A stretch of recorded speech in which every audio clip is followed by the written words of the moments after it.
Seja muito bem-vindo a mais um vídeo aqui no meu canal do YouTube. E se você ainda não se inscreveu no meu canal, tem um botão aqui nessa página para você se inscrever. Então clica nele, se inscreve e ativa também o sininho para receber as notificações. E no vídeo de hoje eu vou falar da importância do movimento pensando no tecido facial. Por que é mais eficiente a gente treinar, ou seja, realizar uma prática de atividade física pensando em mobilizar o tecido facial do que propriamente pensar em treinar em músculos isolados. Então, vamos para o vídeo de hoje, eu rodo a vinheta. Para a gente prescrever qualquer tipo de prática de movimento, a gente precisa entender o corpo como um todo. Não podemos pensar no corpo de uma maneira fragmentada, de uma maneira isolada, que é o que muitos profissionais do movimento fazem hoje. E quando a gente fala do tecido miofacial, quando a gente fala da face, a gente está pensando em unidade.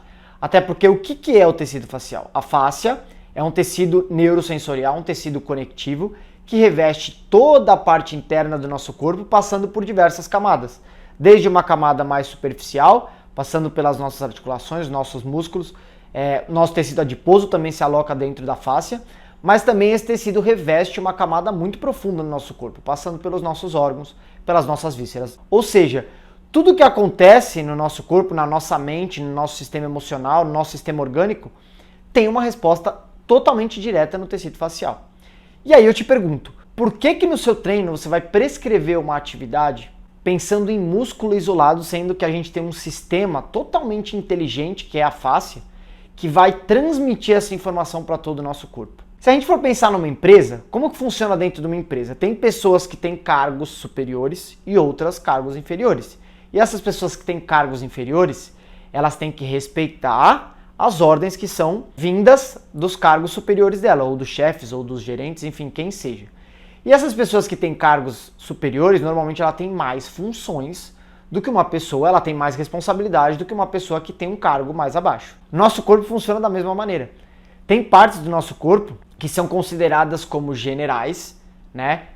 Que são pessoas que têm mais função ou funções mais importantes do que outras. E algumas partes do nosso corpo são simplesmente meros soldados que recebem essas ordens, ou seja, são pessoas com mais baixa responsabilidade, menos funções. Então, se a gente for pensar na fáscia e no músculo, a fáscia, ela é o general, ela é um CEO, ela é um dono. Por quê? Porque ela que transmite informação direto para a sua estrutura física, para a sua articulação, para os seus músculos, para os seus tendões. Então, esse tecido conectivo que faz essa conexão neural para os seus músculos. Então, se você vai praticar uma atividade física ou prescrever para algum aluno um movimento pensando num músculo ou numa parte do corpo específica isolado, talvez não seja o caminho. Talvez o mais interessante seja você pensar no corpo como uma unidade. Então, se a face é um tecido conectivo que reveste todo o nosso corpo e é uma unidade, ela não tem ramificações, um estímulo que você dá no pé pode ter uma resposta direta lá no seu ombro, pode ter uma resposta direta lá na sua cabeça. Isso aconteceu muito comigo já, de pegar alunos com dor na coluna, fazer um estímulo no pé e a dor na coluna simplesmente desaparece. Por quê? Porque a fáscia que transmite toda essa informação.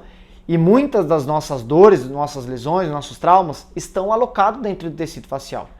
Então é muito mais eficiente a gente pensar em mobilizar esse tecido, gerar espaço na nossa estrutura, aumentar a mobilidade dos nossos movimentos e aí sim os nossos músculos, que são soldados, eles vão receber ordem lá do tecido facial, eles vão começar a exercer maior função, porque a função do general está sendo muito melhor executada, está mais nutrida e automaticamente chega muito mais informação, mais nutriente, mais oxigênio para os músculos exercerem a função que ele tem que exercer. Então mesmo você que está pensando no corpo como uma maneira estética, pensando em fortalecer a sua musculatura, não adianta nada você fortalecer a sua musculatura se você não tiver amplitude.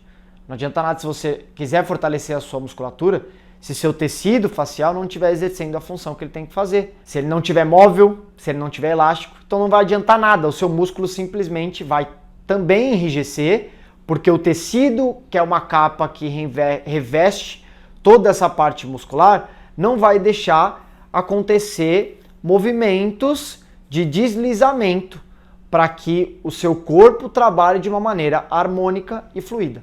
É muito mais eficiente a gente pensar em práticas de movimento pensando na mobilização do tecido facial. Vai aumentar a nutrição e isso vai chegar mais informação lá para o sistema muscular. Até porque quem dá forma para o nosso corpo é a face. Então, até pensando numa questão estética, é importante a gente mobilizar o tecido porque ela vai dando uma nova forma. E ela vai se adaptar de acordo com a nossa realidade. Se a sua realidade for executar exercícios repetitivos, sempre gerar uma sobrecarga, você vai começar a ter compensações, começar a ter dores. E o seu corpo vai criando uma forma de acordo com a sua realidade. Agora, se você é uma pessoa que pratica movimentos para mobilizar o tecido, ganhar espaço na sua estrutura, a fáscia também vai te dando uma nova forma. E o seu corpo vai criando uma nova estrutura, uma nova organização.